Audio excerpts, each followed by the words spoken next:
merci pour ceux qui sont restés pour suivre justement cette conférence sur l'innovation comme la thématique principale justement du congrès, justement pour Officine Expo, qui est notre 17e édition. Elle est également cette année sous le haut patronage de Sa Majesté. Donc, thématique principale, l'innovation. Et aujourd'hui, nous allons entamer l'innovation thérapeutique en oncologie avec professeur Jacques Buxoro. Alors, vous savez que la thérapeutique en oncologie varie et évolue beaucoup. Alors, elle est passée de la partie cétotoxique, c'est-à-dire la mort de la cellule, en arrivant à justement toucher une partie qui est cytostatique, c'est-à-dire s'opposer à la multiplication des cellules cancéreuses et en attaquant justement les facteurs de croissance. Alors avant de donner la parole à professeur Jacques Buxoro, je tiens quand même à le présenter.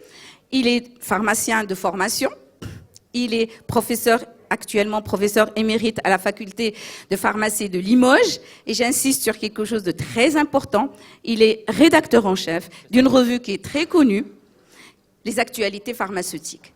Alors, il a des activités universitaires et des activités extra-universitaires. Je commence par les universitaires. Il est concepteur et formateur pour la formation pharmaceutique continue. Il a plusieurs diplômes, bien entendu, à son actif. Il enseigne depuis 1985. C'est pas pour te vieillir, mais bon, c'est comme ça. Ouais, c'est comme ça. Il est également directeur, président du jury de thèse pour l'obtention de diplôme de pharmacie, toujours à la faculté de Limoges. Il est chargé de cours du DU de pharmacovigilance, interaction, contre-indication médicamenteuse. Oui. Alors, après, les activités extra-universitaires. Comme je l'ai dit tout à l'heure, rédacteur en chef aux actualités pharmaceutiques. Conférencier à l'échelle nationale, c'est-à-dire la France, et à l'échelle internationale. La preuve, c'est qu'il est avec nous. Et la semaine dernière, tu étais à Dubaï, la dernière conférence. Il a à son actif plus de 1700 conférences sur les nouveautés thérapeutiques. Et quelque chose qui lui tient à cœur, c'est justement les nouveautés thérapeutique en oncologie. Tu en as fait vraiment le cheval de bataille. Donc, on va partager sa passion et je lui donne la parole tout de suite. Merci beaucoup, Aïcha. J'ai oublié de dire quelque chose.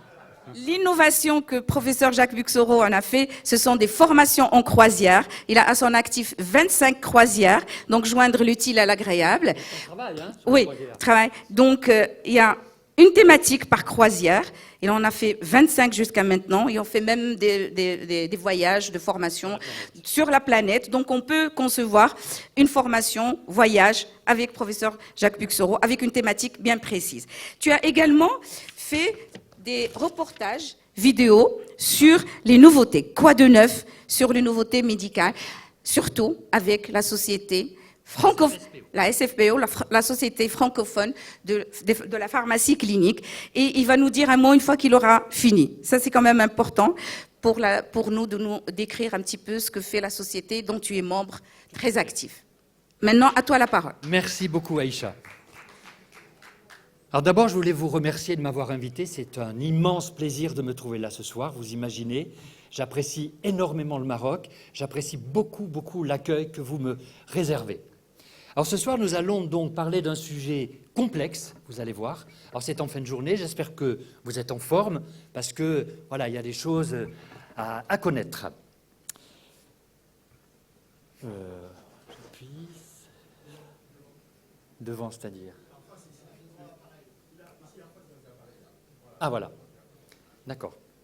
Alors tout d'abord, avant de commencer, quels sont nos objectifs? Vous savez, quand on arrive dans une salle, on s'attend à avoir un thème développé, mais voilà, je crois qu'il faut aller un petit peu plus loin. Nous avons des objectifs ce soir. Et je voudrais que ce soit des objectifs très pratiques pour l'officine. Alors la première chose, c'est évident, suivre les innovations thérapeutiques de cette oncologie qui est tellement importante. Surtout, ce soir, prendre conscience de la pertinence des mécanismes d'action très novateurs. Vous allez voir, vous allez être, il faut le dire, bluffé par les dernières spécialités qui viennent de sortir à cause de leurs mécanismes d'action ultra précis. Ensuite, je voudrais avec vous positionner et définir ces nouveaux antinéoplasiques par rapport à l'existant. Où se place-t-il? Comment je les gère? Et enfin, on terminera par quelque chose de très pratique, c'est-à-dire ce sont des médicaments très pointus, très ciblés, mais est-ce que leur dispensation est différente? Et vous allez voir que non, en fait.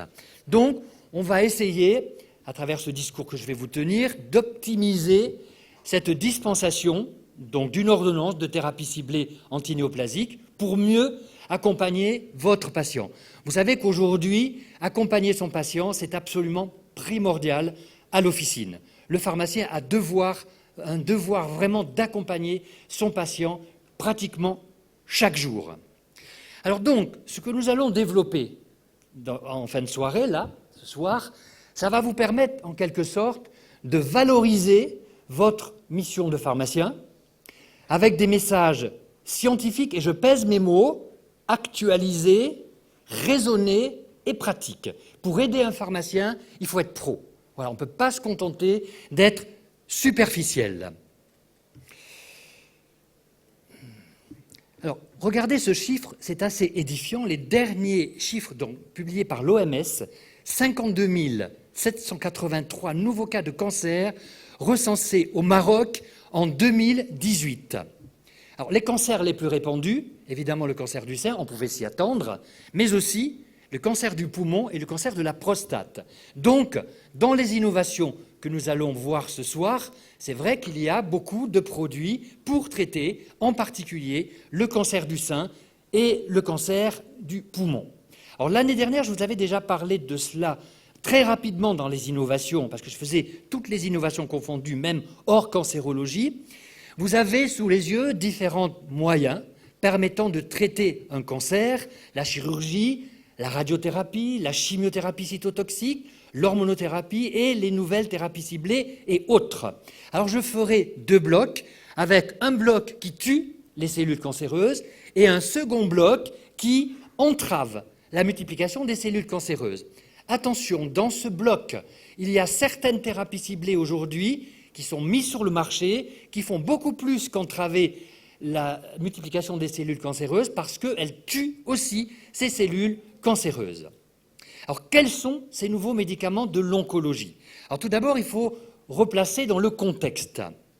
On va essayer de citer les grands groupes de médicaments actuels anticancéreux que nous connaissons. Alors, vous en avez 5. Vous avez l'incontournable, j'ose dire ancienne, chimiothérapie cytotoxique.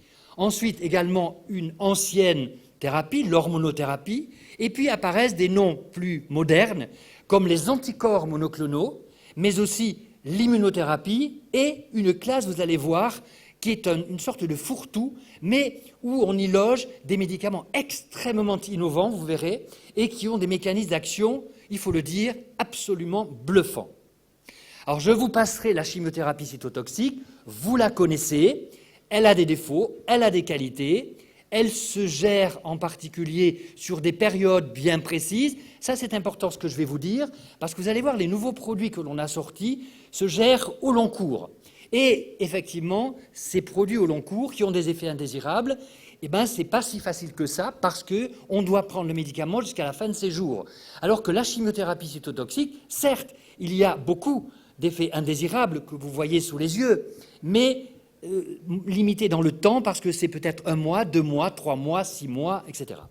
Donc, comment la caractériser? C'est très, très souvent une forme injectable, perfusion, et vous le voyez, je ne vais pas lister tous les éléments de ces problèmes d'effets indésirables, mais il y en a énormément, beaucoup.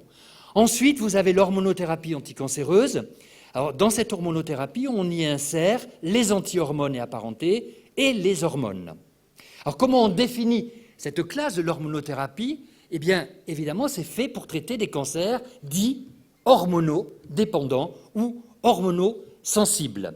Alors, certaines hormones, vous le savez bien, jouent un rôle prépondérant dans la prolifération des cellules cancéreuses, en particulier le cancer du sein, le cancer de l'ovaire, le cancer de la prostate chez l'homme, etc., etc. Et puis, nous avons 2 classes innovantes. Quelles sont-elles? Alors, tout d'abord, les anticorps monoclonaux, qui sont des produits qui ne sont pas si jeunes que ça. Il y a de nombreuses années qu'on les connaît. Mais voilà, en cancérologie, on les a introduits depuis déjà quelque temps, mais il y en a énormément qui sortent aujourd'hui, vous allez voir. Et puis, ce que je vous disais tout à l'heure, les autres antinéoplasiques. Alors, les anticorps monoclonaux. Alors, je ne vous ferai pas l'offense de vous dire que toutes les DCI de ces anticorps monoclonaux sont faciles à reconnaître parce qu'elles se terminent par MAB. En anglais, cela signifie monoclonal antibodies. En français, on peut parler aussi d'anticorps monoclonaux, tout simplement. Et vous le voyez, ces anticorps monoclonaux, je vous ai mis une structure, vous voyez que c'est extrêmement complexe, c'est une immunoglobuline, et vous voyez que cette structure a la forme d'une lettre de l'alphabet, qui est un Y. C'est pour ça que dans les visuels de pharmacologie, eh bien, on met des petits Y pour montrer le mode d'action de ces produits, pour les schématiser. En fait, c'est une immunoglobuline, c'est une glycoprotéine de structure extrêmement complexe, qui est impliquée dans de très nombreux phénomènes de reconnaissance de liaison et d'adhésion des cellules.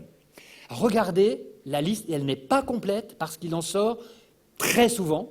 Vous voyez cette liste par ordre alphabétique des anticorps monoclonaux, donc des MAB, et elle n'est pas complète, il y en a d'autres. Eh bien, cette liste d'anticorps monoclonaux est une liste que l'on trouve principalement, évidemment, en réserve hospitalière.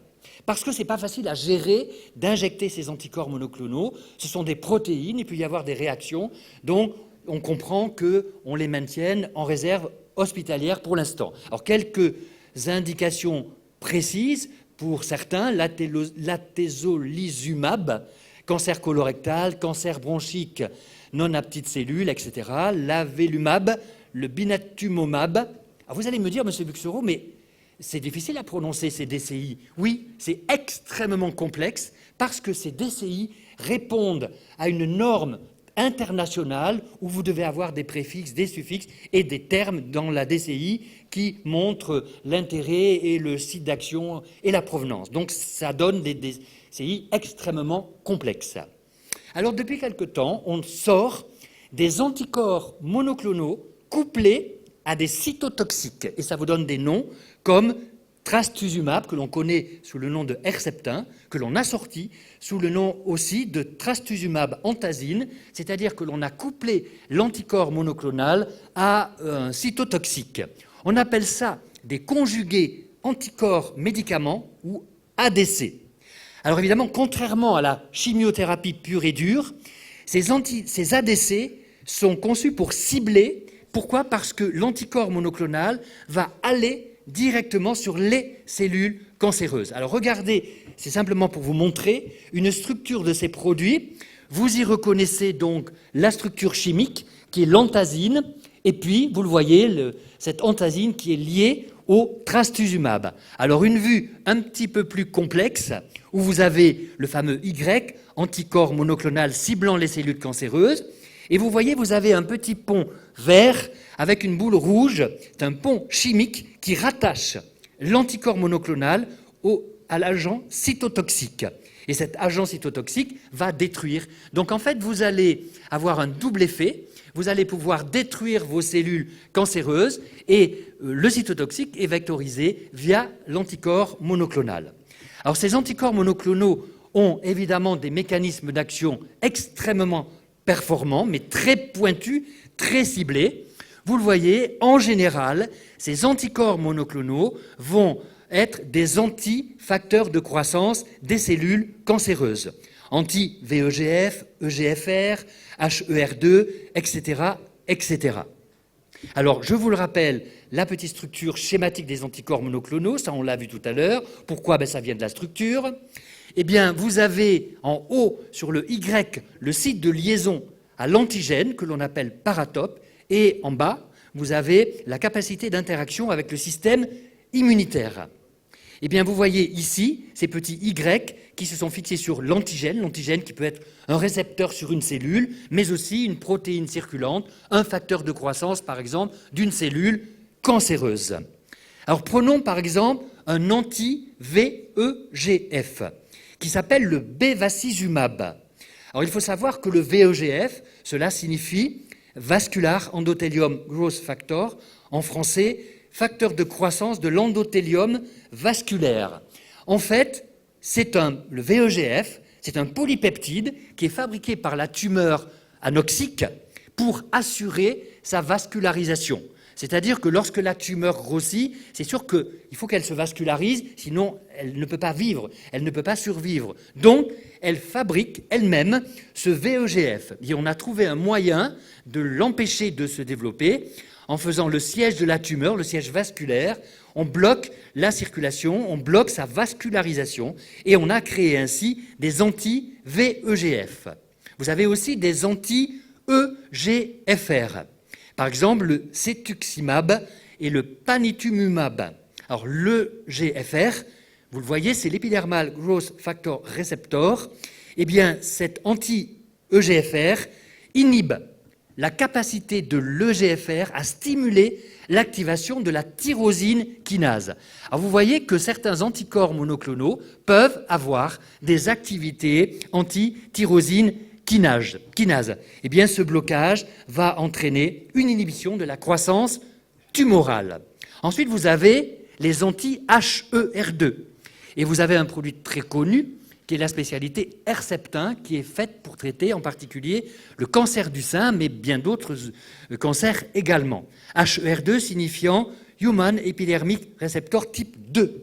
Alors, le HER2, c'est une protéine qui s'exprime dans certains cancers du sein, par exemple, et qui est l'élément déclencheur d'une cascade de réactions biologiques à l'origine de cette prolifération cellulaire. Donc, quand on bloque ce facteur de croissance HER2, on va empêcher le cancer de se multiplier. Ensuite, vous avez les anti-CD20, le rituximab, etc., etc. Le CD20, vous le voyez, étant une protéine présente à la surface des lymphocytes, donc vous voyez quel type de cancer ça peut traiter. Cette protéine joue un rôle donc dans la maturation des lymphocytes de type B.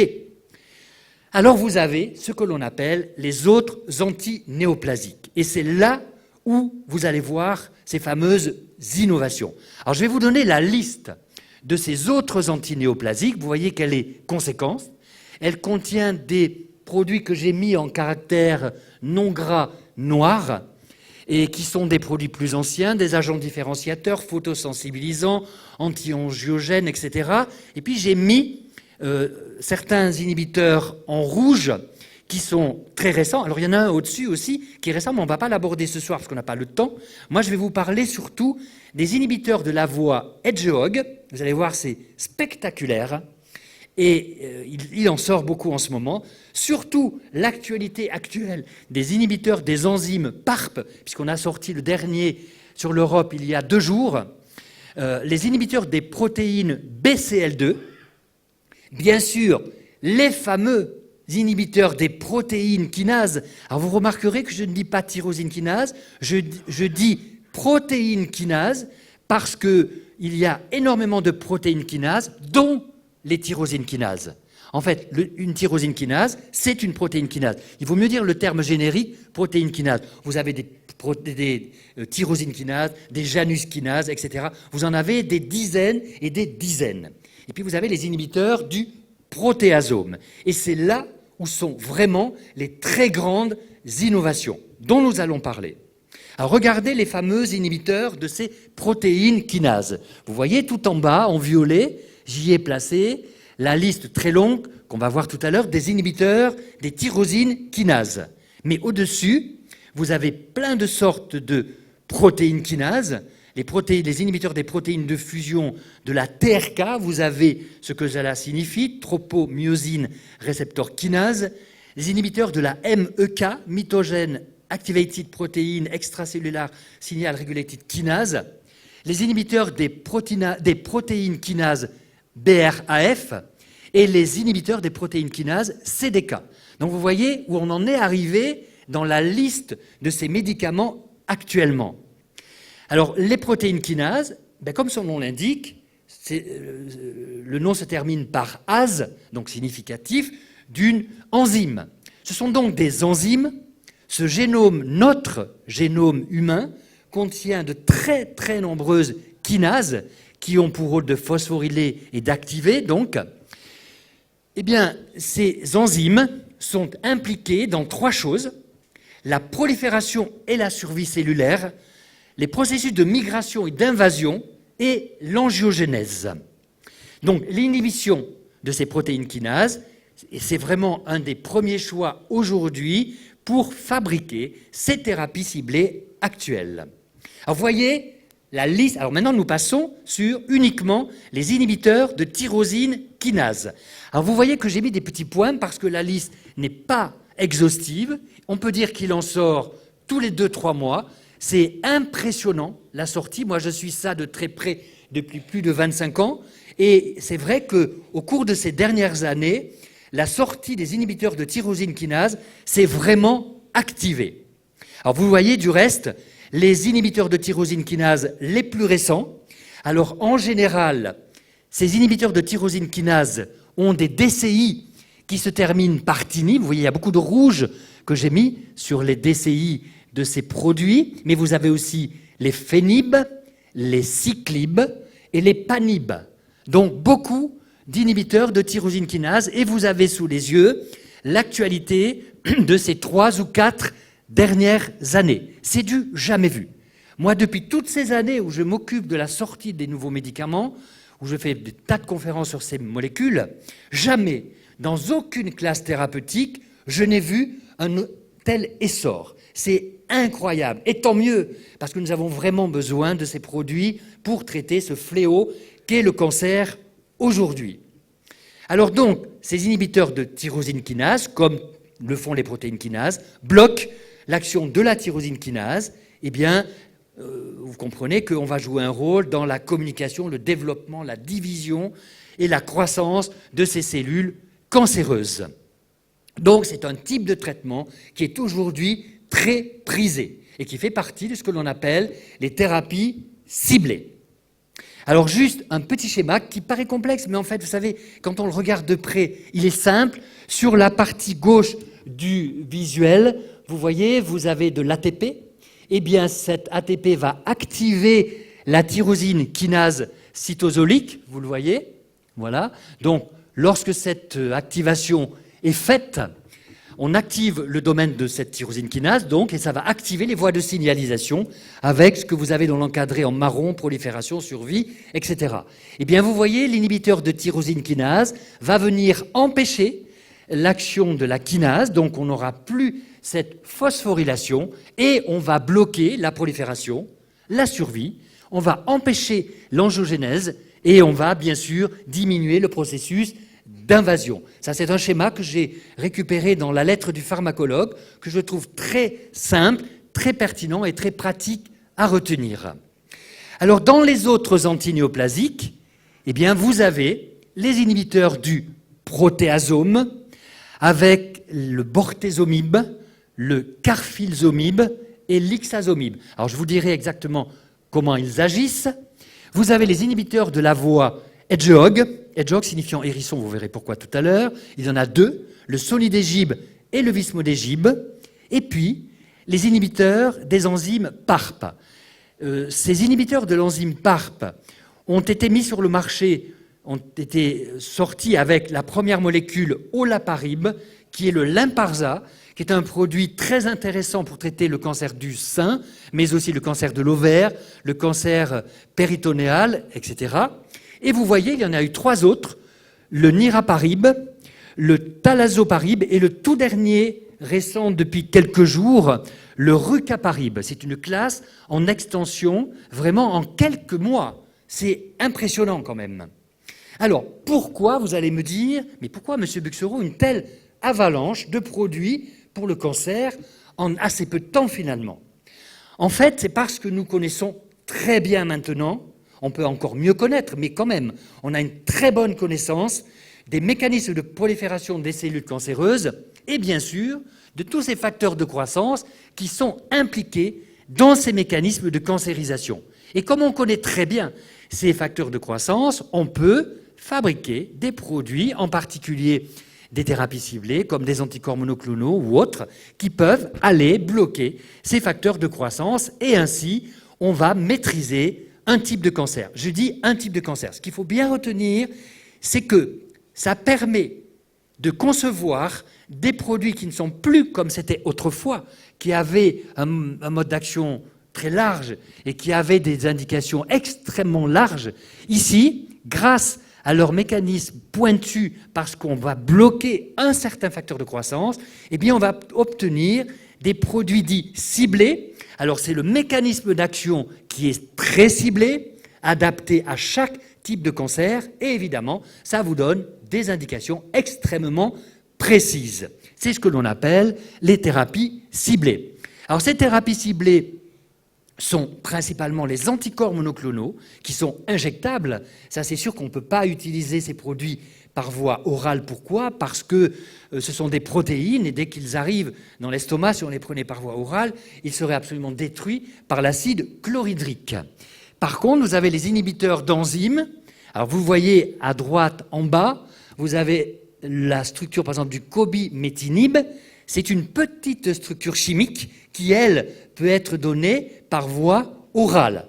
Bien sûr qu'on peut le donner aussi certainement par d'autres voies, c'est clair, mais c'est principalement aujourd'hui par voie orale, et c'est là où le pharmacien prend toute sa splendeur, si j'ose dire. Pourquoi ? Parce que, comme c'est un produit que l'on donne par voie orale, c'est un produit que l'on va donner tous les jours, eh bien là, il a un rôle énorme à jouer au niveau de l'observance et de l'adhésion. Il va falloir qu'il encourage vraiment son patient, vraiment à ne pas oublier la prise de ce médicament, mais on va en reparler.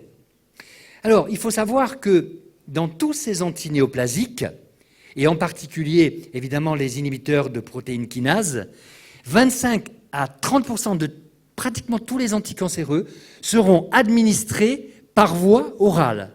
Donc, je viens de le dire, dispensation de qualité, prise quotidienne, au long cours, à domicile.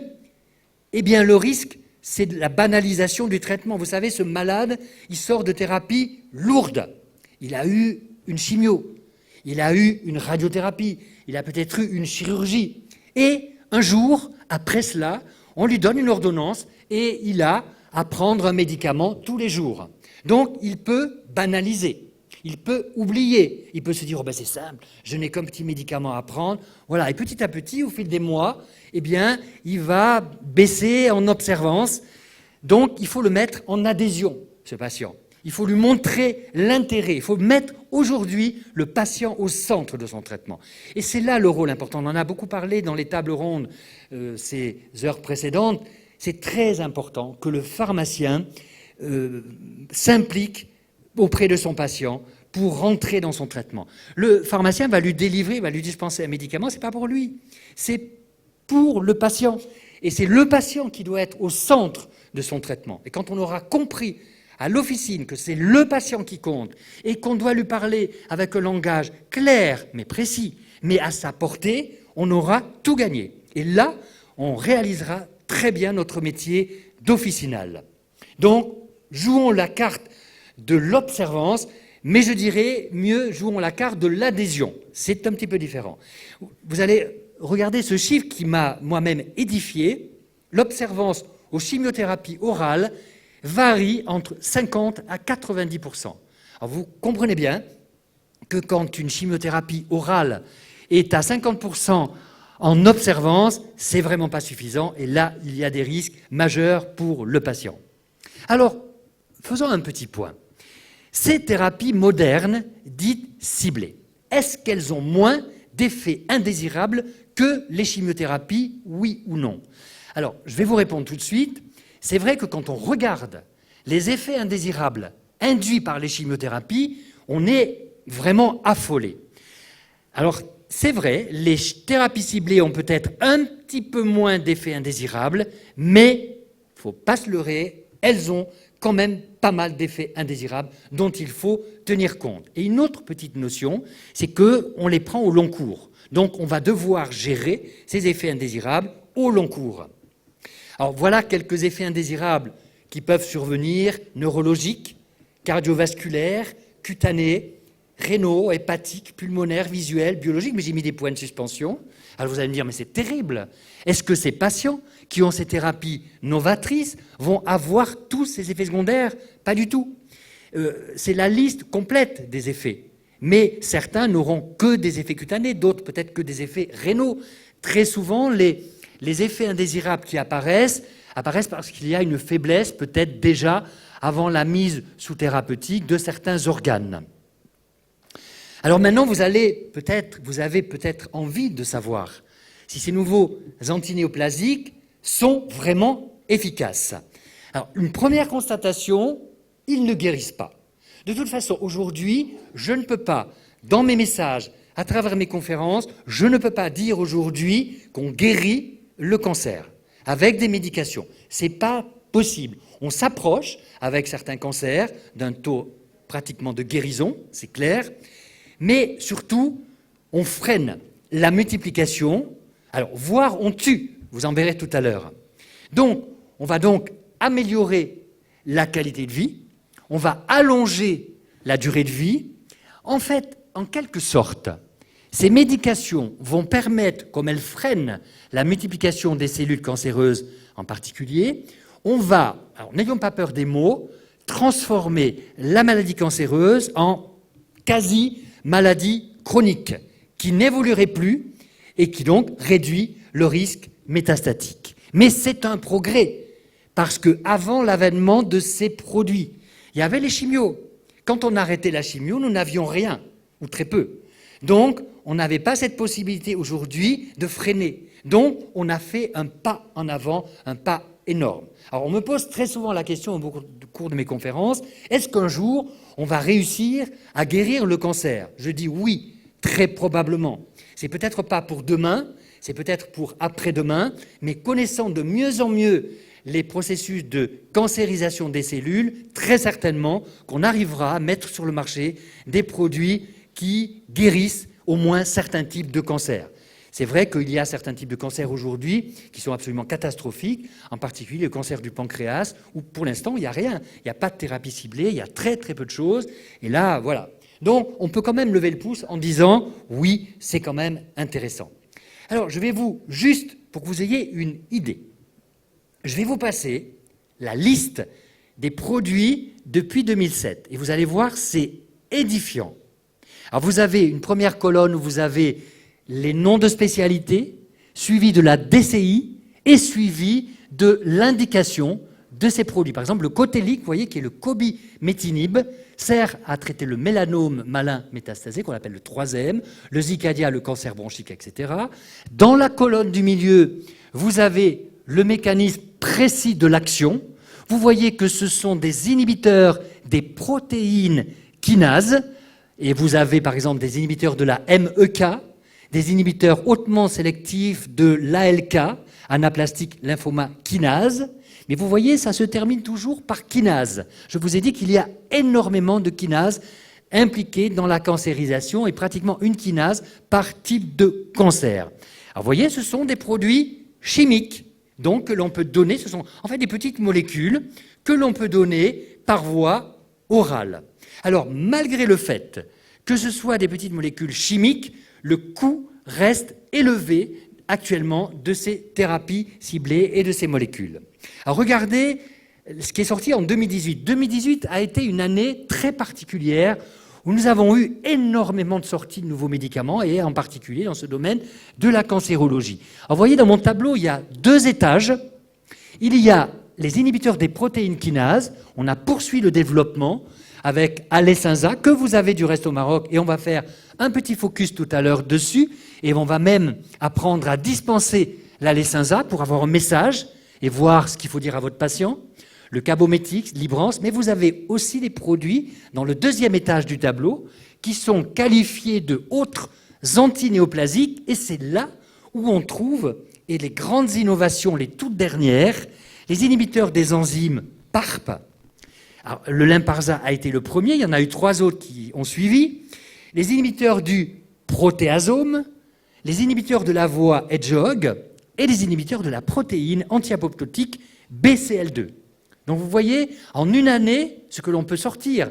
Alors, quand j'ai présenté en France et à l'étranger les thérapies ciblées, les molécules nouvelles de 2018, il faut dire que le nombre de molécules de la cancérologie est édifiant par rapport à ce que j'avais. J'avais une vingtaine de molécules et tout ça en cancérologie. Donc c'est incroyable, incroyable. Là aussi, regardez, petites molécules chimiques. Et enfin, en 2019, voilà ce qui est sorti. Je vais commencer mon tour de France, si j'ose dire, sur 30 villes françaises avec ces produits-là, le Kisqali, le Verzenio, le Tagrisso, etc., etc., dont vous y retrouvez, vous le voyez, des inhibiteurs des protéines kinases, et puis on continue avec la sortie des inhibiteurs des enzymes PARP. Et voilà les structures chimiques, toujours des petites molécules. Alors quand je dis petites, oui, elles sont petites par rapport, c'est sûr, à des protéines.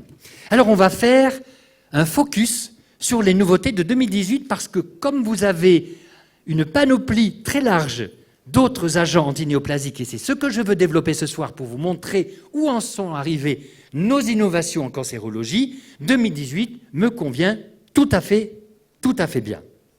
Alors, avant de se lancer dans ce qui va suivre, je voudrais que nous retenions ensemble des choses pour la pratique officinale. Ces produits dont je vais vous parler se prennent en général tous les jours. Je dis en général parce que depuis quelques mois, il y a des produits où on fait une pause thérapeutique de 7 jours. Donc, en général, prise tous les jours, 1 ou 2 prises par jour, ça dépend.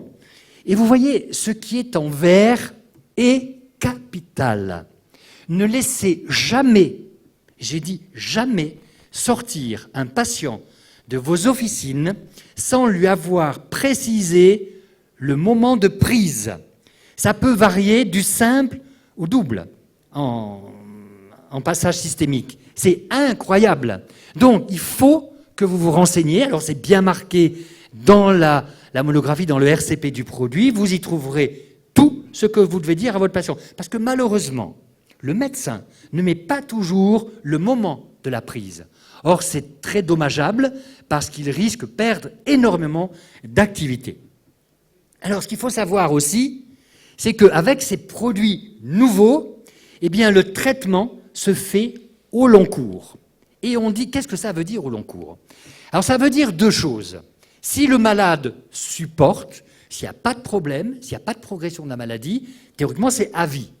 C'est pour ça qu'on vous dit traitement poursuivi au long cours jusqu'à progression de la maladie, c'est-à-dire l'échappement thérapeutique, ou toxicité inacceptable. Alors c'est vrai que les patients comprennent toxicité inacceptable, parce qu'ils savent que s'ils ont une toxicité inacceptable, s'ils continuent le traitement, ça sera dramatique.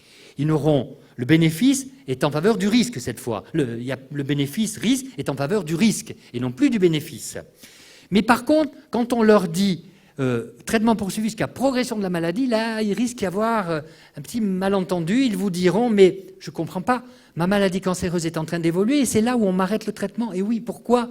Parce que, en fait, malgré la poursuite du traitement, eh bien, les métastases réapparaissent. Donc, il y a un échappement thérapeutique. Donc, on n'a aucun intérêt à poursuivre parce qu'il risque d'y avoir trop d'effets secondaires et le malade souffrirait des effets secondaires sans en avoir les avantages. Alors, regardons quelques produits. Alecensa, Cabométix, Ibrance. Ce qui frappe, c'est, vous le voyez, un produit, une indication. Un produit, une indication. Ça, c'est extrêmement important à noter. Ensuite, les prises. Eh bien, vous le voyez, c'est soit 2 prises par jour pour Alecensa, soit 1 prise par jour pour le Cabométix, soit, alors c'est là où je voulais attirer votre attention, 1 prise pendant 21 jours avec 7 jours d'arrêt. C'est vrai que quand les thérapies ciblées sont sorties, nous n'étions pas habitués à avoir des pauses thérapeutiques de quelques jours. Il n'y a que depuis peu de temps qu'on a mis sur le marché ces produits avec quelques jours d'arrêt qui miment un peu ce que l'on a avec les chimiothérapies. Il ne veut pas... Il est coincé. Non? Ah, voilà. C'est que je ne dois peut-être pas appuyer à fond. Ah, d'accord. Bon, très bien. Alors, vous le voyez, en vert, votre conseil. N'oubliez jamais. C'est d'une importance capitale. Je ne vais pas y revenir. Mais décidément, j'ai pas de chance. Hein. Mais vers l'écran. Ah, là-haut. Ah, d'accord. J'avais cru que... Voilà. Alors, c'est là où, écoutez bien, vous allez certainement être surpris. J'ai décidé de commencer par le plus spectaculaire, en fait, faire un focus sur un inhibiteur PARP. Alors, il s'appelle olaparib et il est connu sous le nom de Lynparza, avec, bien sûr, ses formes orales.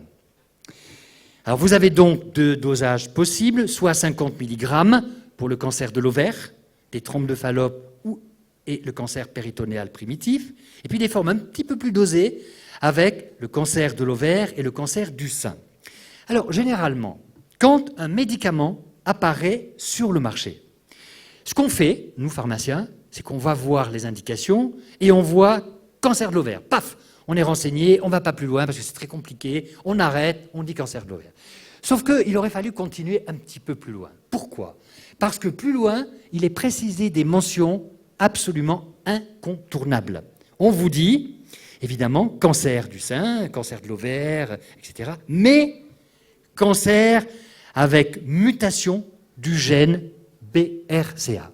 Alors vous allez me dire, mais enfin, monsieur Buxereau, c'est quoi ce gène BRCA ?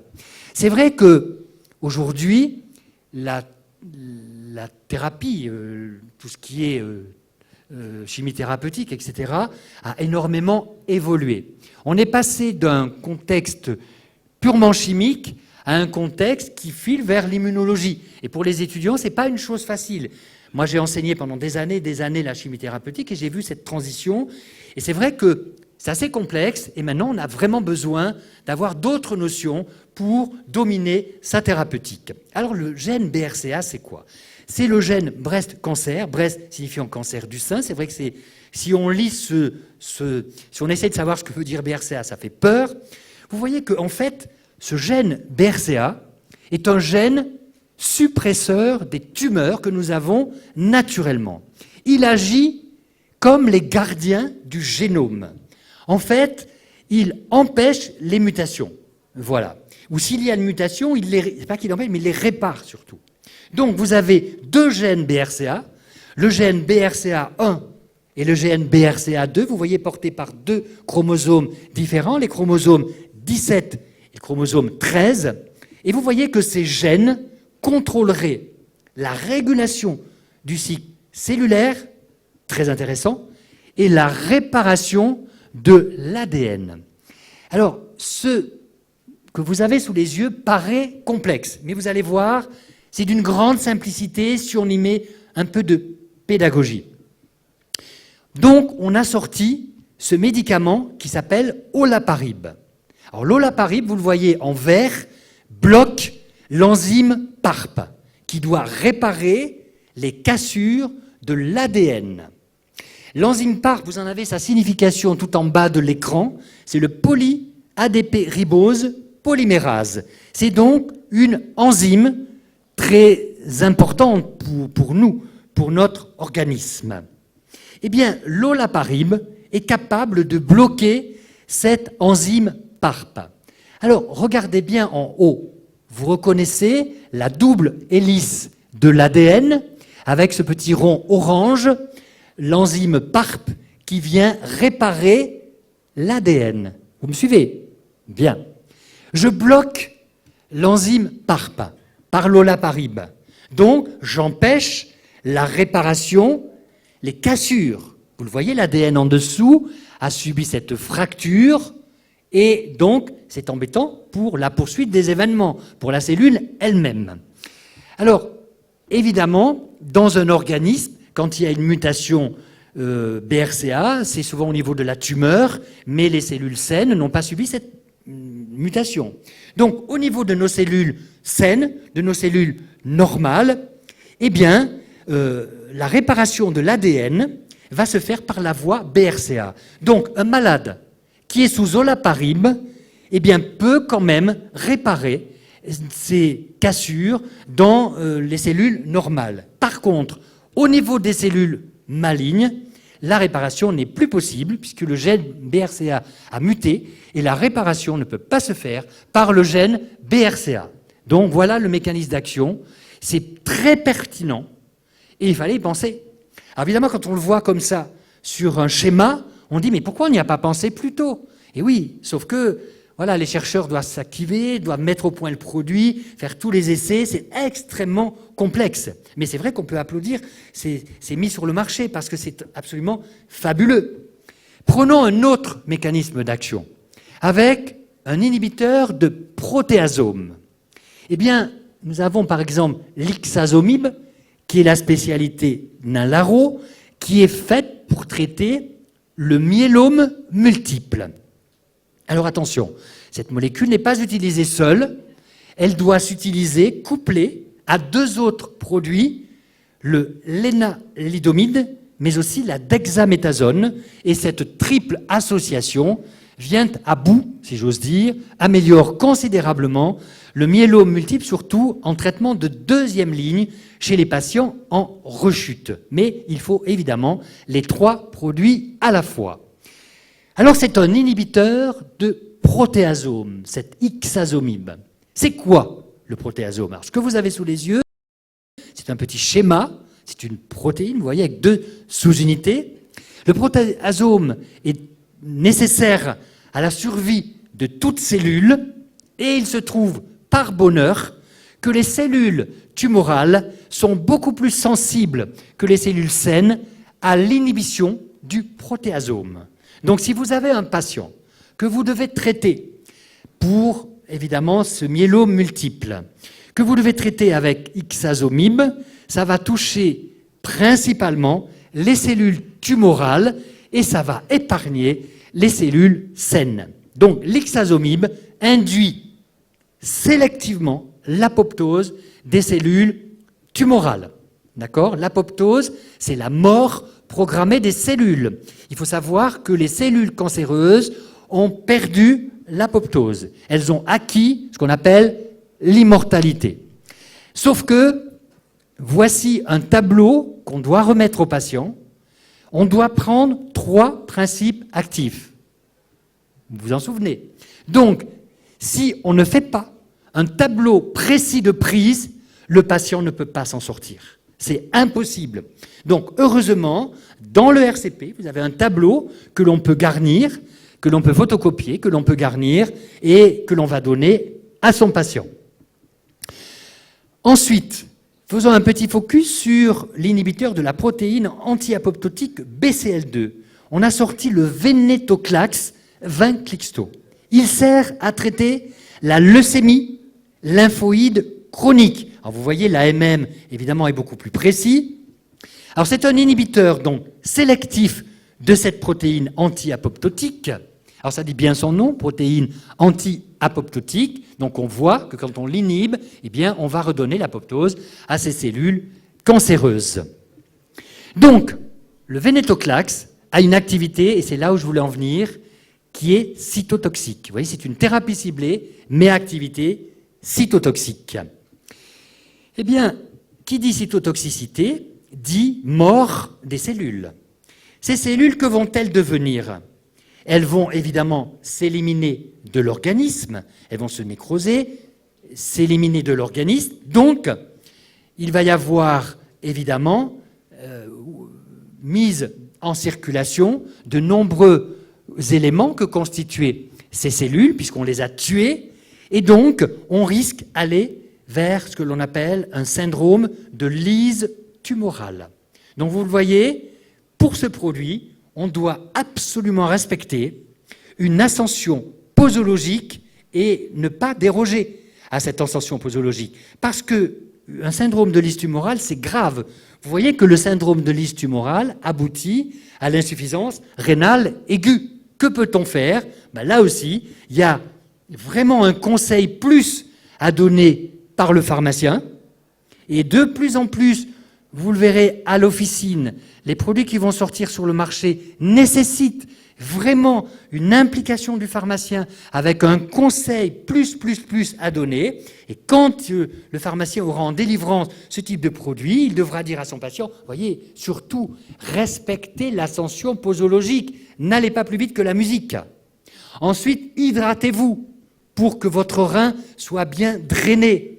Quand on dit forte hydratation, c'est 1 litre, 5 à 2 litres d'eau par jour. On peut donner aussi des hypouricémiants, parce qu'on a vu qu'il y a un relargage, puisque les cellules se nécrosent, il y a un relargage, en particulier d'acide urique. Donc on peut donner des hypouricémiants. Et puis bien sûr, le médecin va évaluer la fonction rénale. Dernier point, inhibiteur de la voie hedgehog. On a sorti le sonidégib. Alors là aussi, autre mécanisme d'action. Vraiment, cette soirée est faite pour illustrer le fait qu'on va vers des mécanismes d'action qui n'ont rien à voir avec ce qu'on connaissait par le passé. Eh bien, l'indication de ce produit, c'est le carcinome basocellulaire de l'adulte, qui est différent du mélanome malin, qui évolue en surface, alors que le mélanome malin est un cancer plongeant. Eh bien, comment agit-il ? Eh bien, on parle de voie de signalisation hedgehog, de protéine hedgehog qu'on a découvert, on lui a donné ce nom hedgehog parce qu'on a découvert cette protéine chez le hérisson, on a continué, hérisson en anglais hedgehog, on a continué à donner ce nom de protéine hedgehog. Alors, cette signalisation, eh bien, elle est extrêmement importante au cours de notre vie embryonnaire. Ça, on le sait déjà depuis longtemps. Mais ce que l'on sait aussi, c'est que dans certaines formes de cancer, cette voie se réactive. Et en particulier, elle se réactive dans certains cancers de la peau, comme le cancer basocellulaire. Donc, on a intérêt à, évidemment, gommer, mettre en sourdine cette voie de signalisation qui s'est réactivée, d'où la sortie de ces produits inhibiteurs de la voie hedgehog. Alors évidemment, les cellules seules malignes sont sensibles. Les cellules saines le sont pratiquement pas. Alors maintenant, on va aborder un deuxième volet de cette présentation. On va prendre une dispensation de thérapie ciblée. Comment dois-je bien dispenser une ordonnance de cancérologie comportant ces nouveaux antinéoplasiques ?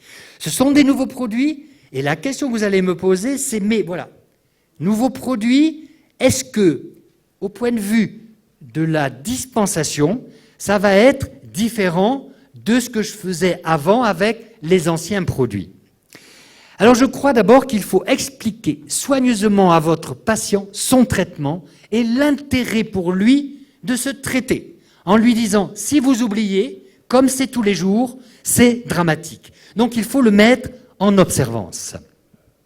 Donc vous lui donnez bien sûr tous les conseils de prise, vous le mettez en observance et surtout en adhésion. Il faut qu'il ait envie de se traiter et qu'il se dise lui-même, ouh là là, mais si je ne me traite pas, je risque d'aller vers des métastases.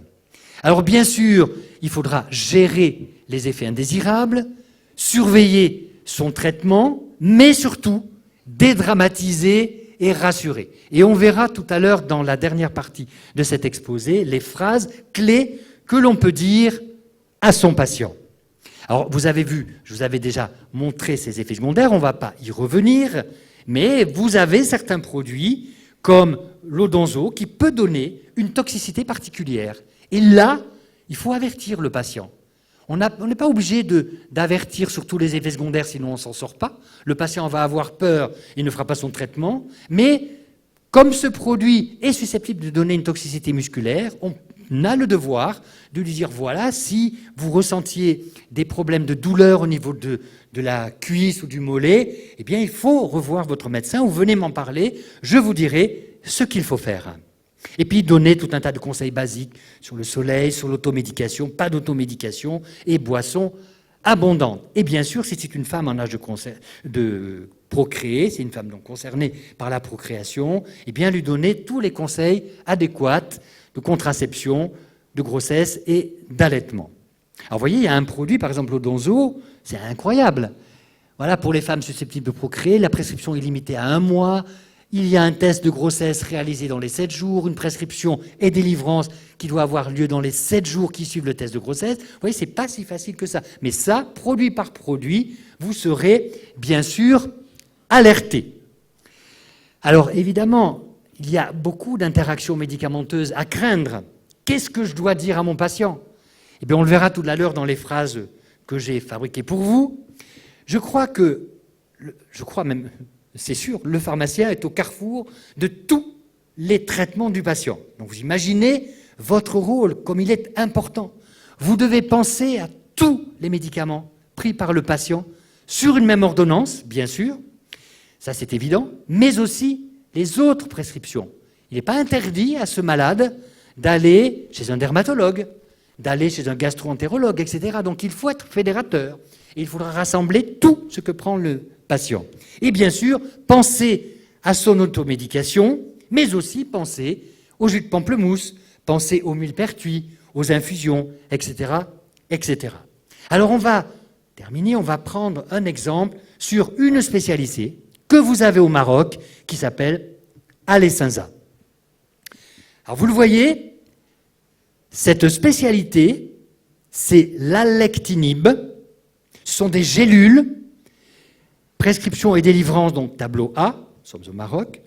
Cancer bronchique non à petites cellules. Alors le cancer bronchique non à petites cellules est un cancer particulier, c'est à peu près 80% des cancers du poumon. En monothérapie chez l'adulte avec réarrangement du gène ALK. Donc on pourra utiliser un inhibiteur de tyrosine kinase qui bloque la kinase ALK.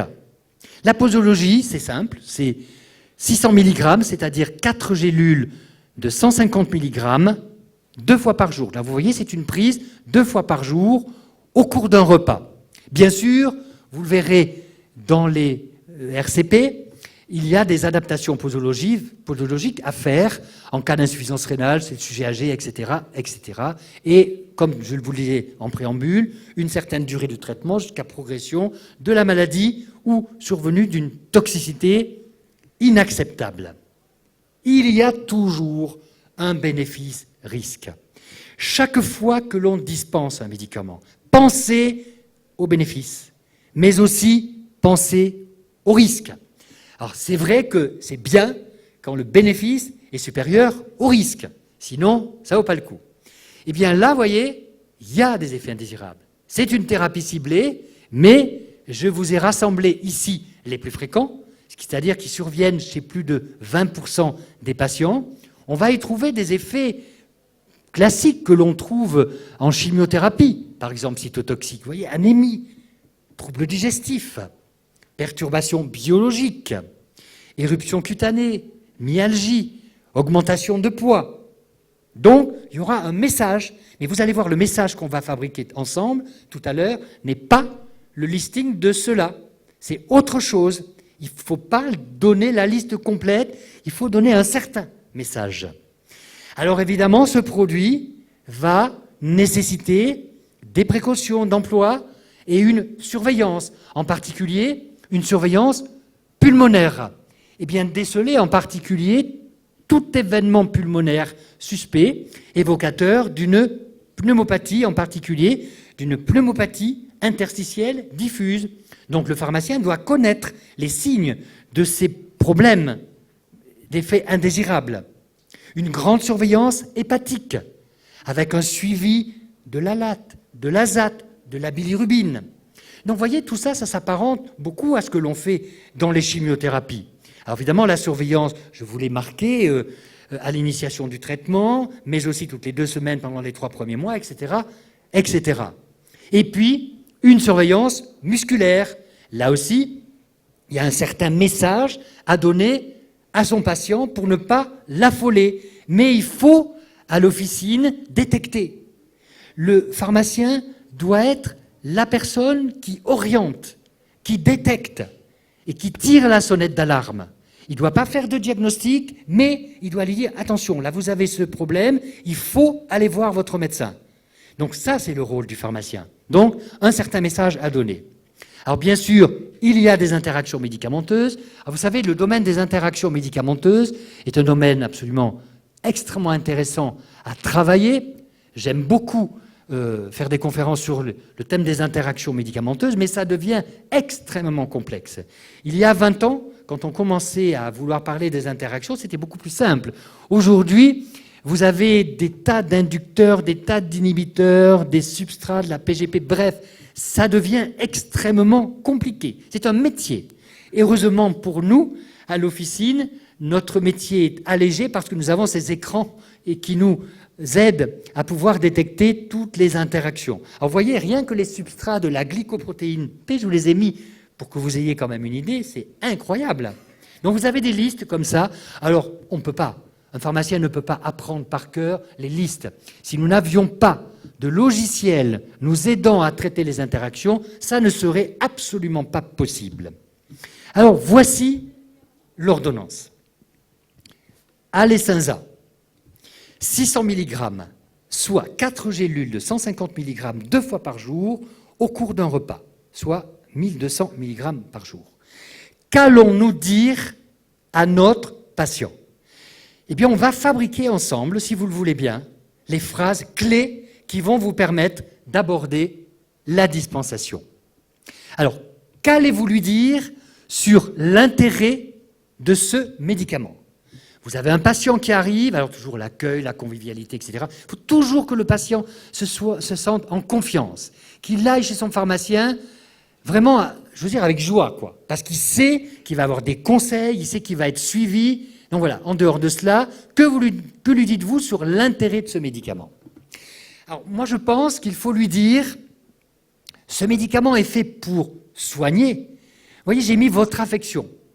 J'ai pas mis votre cancer, parce qu'on ne sait jamais ce que c'est le patient de sa maladie, oui ou non. Donc il faut quand même être relativement prudent. Quoique aujourd'hui, le mot cancer est très souvent lancé et le patient le sait. Mais quand même, c'est pour ça que, voilà, soignez votre affection.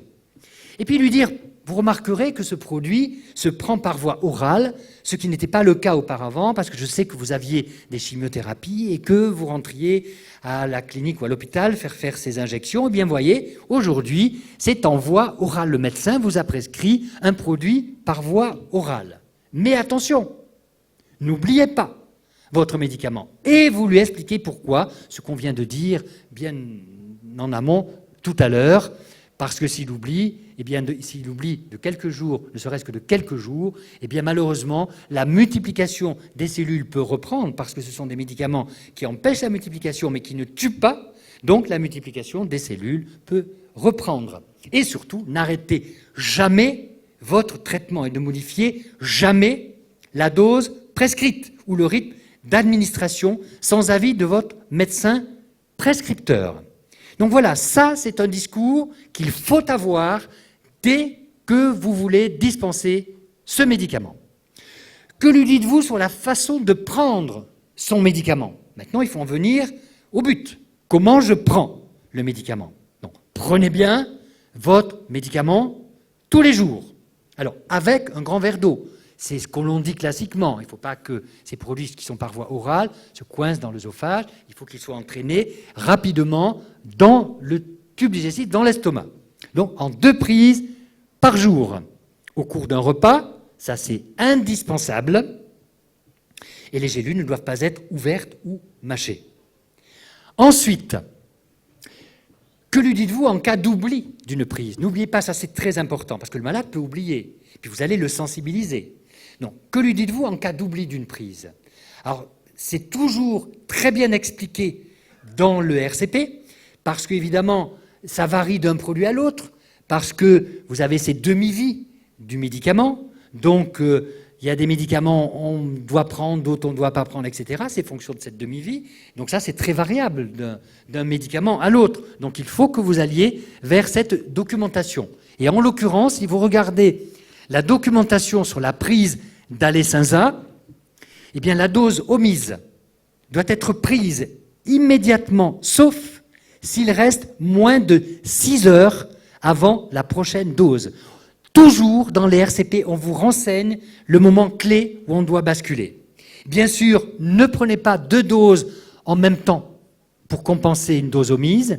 Et en cas de vomissement, suite à une dose d'Alecensa, prenez la prochaine dose telle que planifiée. Ensuite, que lui dites-vous sur la façon de conserver ce produit à la maison? Parce que c'est vrai que les anciens produits, très souvent, n'étaient pas à la maison. On allait à l'hôpital se faire traiter. Aujourd'hui, avec toutes ces innovations, thérapie ciblée, évidemment, ces produits arrivent directement à la maison. Donc, il faut les préserver. D'abord, il faut les préserver au niveau de la température.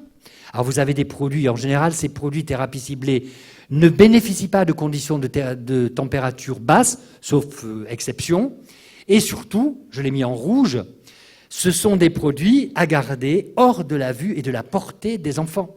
C'est très, très, très important de lui signaler tout cela. Que lui dites-vous par rapport à l'exposition au soleil? Ben, c'est très simple. Quand on a un cancer, le soleil n'est pas le meilleur ami. Donc, il vaut mieux éviter l'exposition prolongée au soleil pendant le traitement par Alecensa. Alors, d'une part, c'est lié au fait de la maladie cancéreuse, mais c'est lié aussi au fait souvent que ces produits chimiques peuvent être phototoxiques. Et donc, c'est toujours embêtant. Donc, vous voyez, ici, on dira même, et jusqu'au moins 7 jours après l'arrêt du traitement, parce qu'on est obligé, évidemment, de tenir compte du temps, quand on arrête, si on arrêtait le traitement, du temps pendant lequel il y a encore du produit dans l'organisme. En général, c'est 5 à 7 demi-vies. Alors évidemment, on peut lui dire, si c'est vraiment une personne accro au soleil, on peut lui dire, appliquez-vous, tartinez-vous d'un écran soleil à large spectre, mais je crois quand même qu'il vaut mieux ne pas se tartiner, et vaut mieux peut-être, alors sauf si vraiment c'est indispensable à la vie, et si vraiment c'est un confort fabuleux pour le patient, pourquoi pas, on peut bénéficier d'un écran solaire, mais aussi un baume pour les lèvres. Et c'est là où vraiment on a le point crucial. Qu'allez-vous lui dire à propos des effets indésirables? Alors, il est clair que si vous regardez le RCP, donc au Vidal ou autre, si vous regardez la documentation, vous allez être affolé. Pourquoi? Parce que c'est très exhaustif. Le laboratoire a dû parler de tous les effets indésirables qui sont survenus au cours des essais cliniques. Donc, si vous lui racontez toute cette liste d'effets, c'est absolument dramatique pour le patient. Vous ne le faites pas. Remarquez, ça ne va pas l'empêcher, peut-être lui, d'aller sur Internet et de voir la liste et il va être complètement horrifié. Alors je crois qu'il faut, lorsque vous abordez le problème des effets indésirables, je crois qu'il faut être extrêmement rassurant. Il faut lui dire, voilà, je vous délivre, je vous dispense un médicament. Ce médicament induit des bonnes choses, c'est ce qu'on appelle le bénéfice, mais malheureusement induit aussi de mauvaises choses, c'est ce qu'on appelle les effets indésirables, c'est le risque. Donc, comme tout médicament, il ne fait pas exception à la règle. Vous avez des bénéfices, bien sûr, qui vont vous permettre de traiter votre maladie, mais vous avez aussi des risques. Donc, si des effets indésirables surviennent, donc venez m'en parler. Allez voir votre médecin. Donc, ensemble, nous regarderons la liste des effets indésirables et je vous aiguillerai. Je vous dirai si c'est un effet normal et je vous dirai la marche à suivre. Par contre, il y a des effets particuliers pour cette Alecensa, vous l'avez vu, je vous l'ai dit, ce sont des douleurs musculaires. Donc là, il vaut mieux l'avertir d'emblée. C'est une bonne chose, malgré tout. Parce que quand il va ressentir cette douleur, il va savoir quoi faire, d'accord? Il peut venir vous voir. Mais si déjà vous le lui dites, bon, voilà, il saura et il sera mis au parfum. Donc il saura quoi faire. Il viendra vous voir et là, rassurez-le en disant, ben voilà, c'est un effet connu avec ce médicament, vous allez aller voir le médecin. Alors vraisemblablement, il s'agit d'une augmentation de certaines enzymes musculaires, mais voilà, c'est lui qui va faire le diagnostic. Allez voir votre médecin et lui seul vous donnera la marche à suivre. Alors moi, je ne peux pas vous dire, vous lui dites carrément, quelle sera la marche à suivre. Ça va dépendre évidemment de ce qu'il fera faire comme bilan et de ce qu'il notera comme effet. Voilà, il peut très bien vous faire arrêter un certain temps, ou il peut très bien vous faire continuer, ou vous baisser la dose, mais seul le médecin est habilité à prendre une décision. Est-ce que c'est clair, mon message, sur les effets indésirables? Jamais il ne faut affoler un malade via des effets indésirables. Il faut avoir une position constructive. Je ne dis pas optimiste, mais constructive. Voilà, il faut être positif. Voilà, il faut que le malade intègre le fait qu'il puisse avoir des effets indésirables et que ça fait partie, malheureusement, de son traitement. Alors que lui dites-vous aussi à propos de la surveillance de son traitement? Ça, c'est sûr que ce sont des médicaments à surveillance obligatoire. Donc, il aura un protocole, il devra aller au laboratoire d'analyse médicale, faire fréquemment des bilans biologiques. Donc, vous n'allez pas forcément lui lister toutes les surveillances qu'il aura droit, mais ce que vous pouvez lui dire, c'est que vous avez probablement une surveillance à faire. Donc, surtout, vous avez des rendez-vous qui vous ont été spécifiés à prendre auprès de votre laboratoire d'analyse médicale. Surtout, allez-y, n'oubliez pas, c'est important. Pourquoi? Parce que si, vous savez, le malade peut se sentir bien, donc il se dit, j'en ai marre, hein, je ne vais pas aller au laboratoire, tant pis, je vais très bien. Pas du tout. Une insuffisance rénale qui apparaît, ça ne fait pas mal. Le malade ne le sait pas. Sauf que le petit tube et l'analyse que l'on va faire va montrer que la clairance de la créatinine est en souffrance, donc on tire la sonnette d'alarme et on le sait. Donc il faut lui dire, voilà, respectez vos rendez-vous au laboratoire d'analyse médicale, c'est très important. Vous savez, je crois aujourd'hui que, et Jean-Michel Morowski est là, et j'espère qu'il va me soutenir, il sait très bien qu'auprès du malade, les messages les plus simples sont les meilleurs. Il faut sortir de son piédestal scientifique, il faut aller vers un langage que peut comprendre le patient. C'est pour ça que cette nouvelle société de valorisation de l'acte officinal, c'est fabuleux, parce que ça permet d'établir le langage avec votre patient. Et c'est même incontournable. C'est pour ça qu'il faut que vous adhériez à cette nouvelle société, si j'ose dire, parce que c'est là où on va parler de tous ces problèmes pratiques. Alors, j'aime pas le mot pratico-pratique, mais vraiment les problèmes de terrain que l'on voit tous les jours. Et là, vous allez optimiser votre fonction, votre rôle, votre mission de santé publique, votre mission pharmaceutique. Que lui dites-vous à propos de son hydratation? C'est clair, nous avons un rein, tous, deux même. Ces reins fonctionnent, j'espère. Donc, les reins, c'est fait pour éliminer. Mais si vous n'avez pas suffisamment bu, si vous n'avez pas suffisamment d'eau, les reins vont fonctionner à vide. Oui, vont fonctionner à vide. Donc, c'est important. Hydratez-vous, buvez suffisamment d'eau au cours de la journée et vous lui expliquez pourquoi, c'est pour éliminer. Bien sûr, que lui dites-vous pour l'automédication? Mais pas d'automédication, hein. Venez me voir, je suis là pour ça. Je vous dirai ce qu'il faut faire et je vous dirai si oui ou non vous pouvez prendre votre médicament. À propos de la conduite automobile, vous avez 3 termes, fatigue, asthénie, vertige. Vous lui dites, si vous sentez un de ces 3 problèmes d'effets indésirables, eh bien, ne conduisez pas.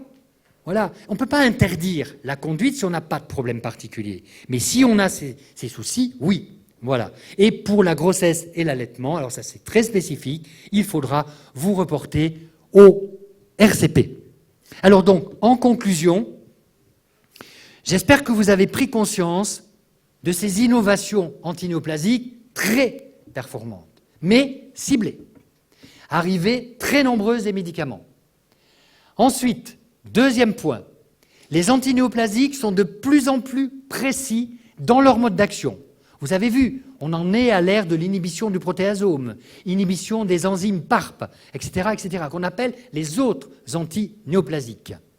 Troisième point, la voie orale est privilégiée, ce qui fait que vous aurez ces produits à l'officine et vous devrez donner des conseils obligatoires, incontournables, éclairés, raisonnés, maîtrisés, réfléchis. Tous les qualificatifs sont bons. C'est votre métier, super, de pharmaciens.